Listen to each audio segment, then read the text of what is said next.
I think if we compete, if we're in the, I want to play meaningful games in December and January. God, I would hope I could tell you, like, hey, we're going to the Super Bowl. But I think we take it 1 week at a time and we compete and we have a team that fights out there and we're putting out stuff that we're proud of as a team. Like, I think that's going to be successful for us.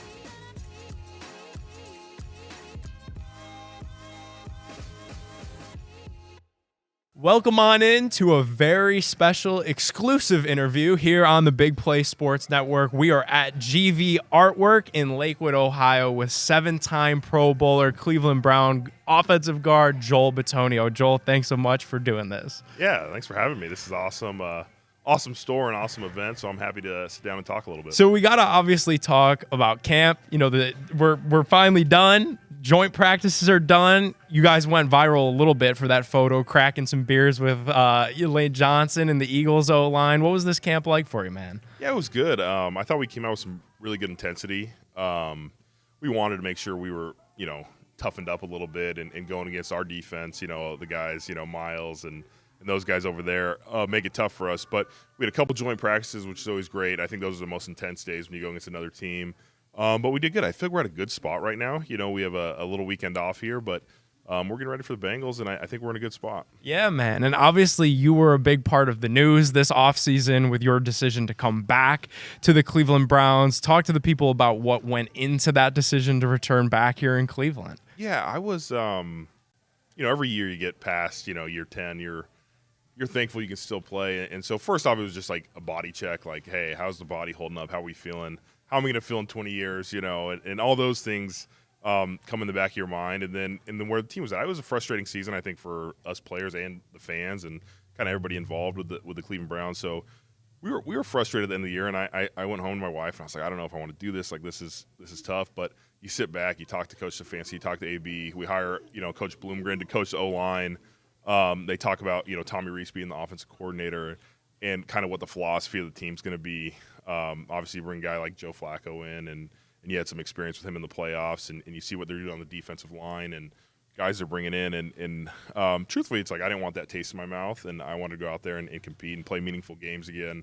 And I felt good enough to do it. So that was kind of how it all worked out. Yeah, man, it's incredible, especially you're only 33. It feels like we're getting back to the Stefanski ball. We're getting back to running the ball, play action, the stuff that you guys had success with in 2023. So I could see how those meetings with Coach Bloom and Kevin and AB were kind of optimistic for you, to get back to that recipe of offense that worked.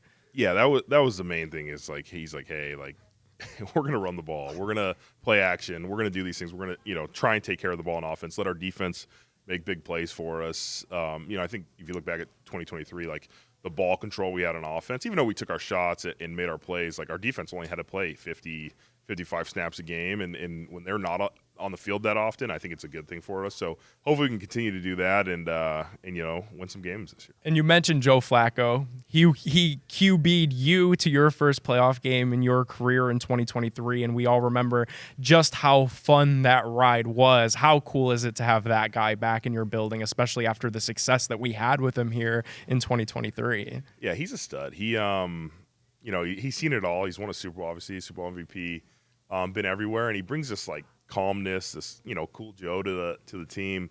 But it's special, like the way he works, the way he goes about his day. I think he brings everybody in that locker room up, and we have a quarterback that we trust, and we know he's going to make the plays, and he obviously takes his chances, and we nudge him a little bit for being 40 years old and stuff, but we have a lot of trust in him, and we obviously had success with him a couple years ago, and we think we can recreate that. Yeah, you got to remember that he is truly the old man. It's not you. It's not any of the other vets. It's Joe. you remember that, and you've all obviously blocked for a lot of rookie QBs in your day. You came in with Johnny Manziel in 2014, so think of the amount of rookies that you've protected since then. 2 rookies this year with Dylan Gabriel and Shedeur Sanders. What's that been like? And obviously, the latter comes with a ton of attention towards the team that might not have been there in the past. Yeah, I think both guys came in since day one, since I've seen them in there, and they've put their head down and they've worked. And I like them both, like Dylan Gabriel, I think he's like the consummate professional, like comes in, puts the work in.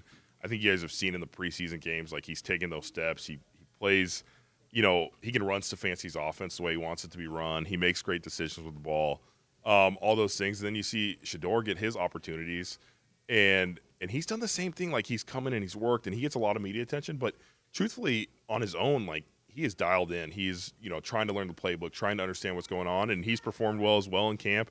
I think we've all seen some of the throws that he's made, and that was the first day I wasn't really participating in OTAs, but I was watching.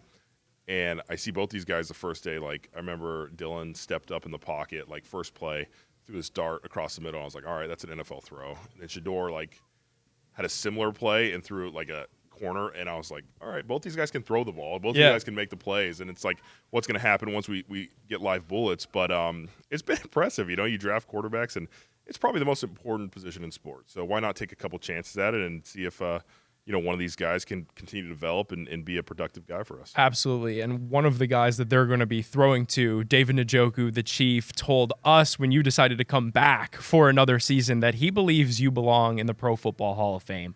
How cool is it that conversation is already percolating in the locker room while you're still playing? Yeah, I think the conversation is, it's obviously an honor to, be in that category. You see the guys. I just kind of control what I can do on the field, and that's the most important part, because that comes down to voting, and there's a lot of politics that go. And truthfully, this is my pitch. There's not enough guards and centers in the Hall of Fame anyway. If you look at their Pro Bowls and All Pros compared to a lot of the skill position players, it's not a fair lineup. So put more guards and centers in the Hall of Fame.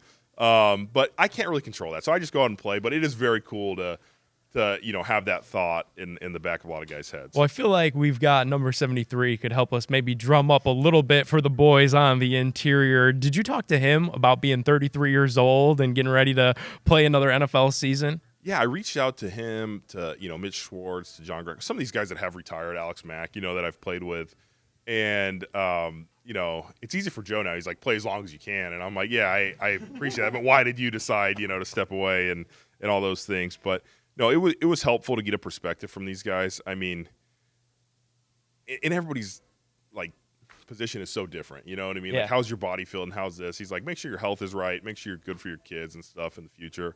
But to have that, to ask the questions even is pretty special. That is really cool. All right, I'd be remiss if I didn't ask. Last one, while we wrap this thing up. You've been here for a while. I've been here my whole life. Your last name is Bitonio. My last name is Pedone. We need the greatest Italian restaurant in Northeast Ohio.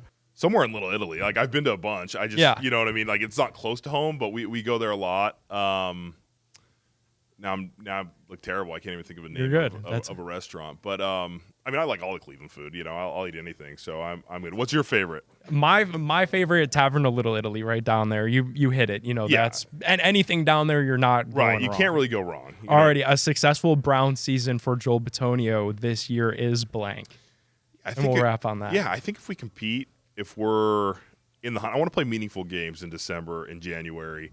God, I would hope I could tell you, hey, we're going to the Super Bowl. But I think we take it 1 week at a time, and we compete, and we have a team that fights out there, and we're putting out stuff that we're proud of as a team. Like, I think that's going to be successful for us.